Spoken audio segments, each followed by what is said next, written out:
Now, Dales, you know when you asked, like, will you marry me? Yeah. And I said, sure. Off we went. Now we're working the land, we're doing all sorts of things. What's going on there? Just crazy, isn't it? It is crazy. How you going, Gary?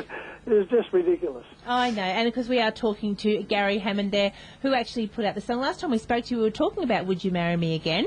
Yeah. And I understand by the beautiful Marion that things worked out pretty good there. Things were going okay, yeah. We've had the odd argument here and there, but you have to generally know more about this, Tracy, than I do. Well, that's right. Because so I was just going to ask you. Yeah. Oh, no. And what we talk about, what's on the field stays on the field, Gary. Right. Well, Marion's actually doing the videos now.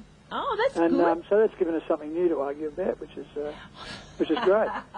And actually, talk about the video. We worked the land. I want to know the couple at the right at the beginning there on the porch there. Who are they?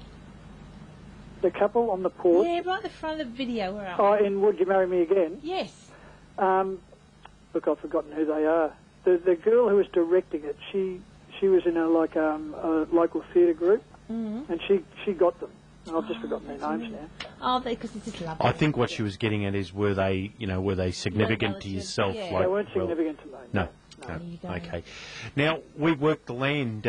Obviously, it's how it sounds as far as talking about the farmers and so forth. Yeah. Well, people come up and say, "What would you know about it?"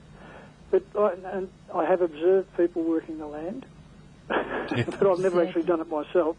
I was actually visiting some friends of mine in Junee, just out of Wagga, Kim and Marilyn Anstis, and I watched Kim. Kim's been really crook. He's had a liver transplant, but he still works like 14 hours a day. And so just observing him, I was driving home and I ran out of petrol in a little place just out of Albury, and I rang up Kim, and he said, "I'll send someone round with some petrol."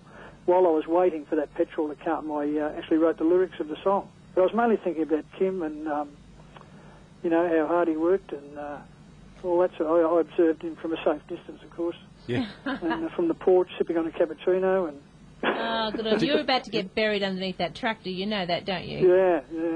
It's one of those things, though, that we do take for granted. We go to the fruit shop and buy a bunch of fruit, or go down to the butcher and buy the meat. We don't really give too much thought about all the work and process that goes through it. Yeah, well, he was a real hard. I mean, it did take me by surprise how hard he worked. And I remember a friend of his coming around and he needed a hand, so he dropped everything and went. And this is a guy who has had a liver transplant and has been quite ill. Yep. So that is a true story, so it was basically written after being with them for, I think I was up there for 5 days. So, Gary, how is the album going? And this is your second release off the album. Yeah. How's it being received out there? Well, pretty good. My cousins liked it. Glenda and Anne. Glenda can be a hard judge. She really liked it. And, you've rung me up for an interview, so... Oh, so it's not going too bad. Well, I mean, you've made it when you've made the Big D show. I know. I appreciate that. I understand that. It's actually that song's going very well in the Netherlands.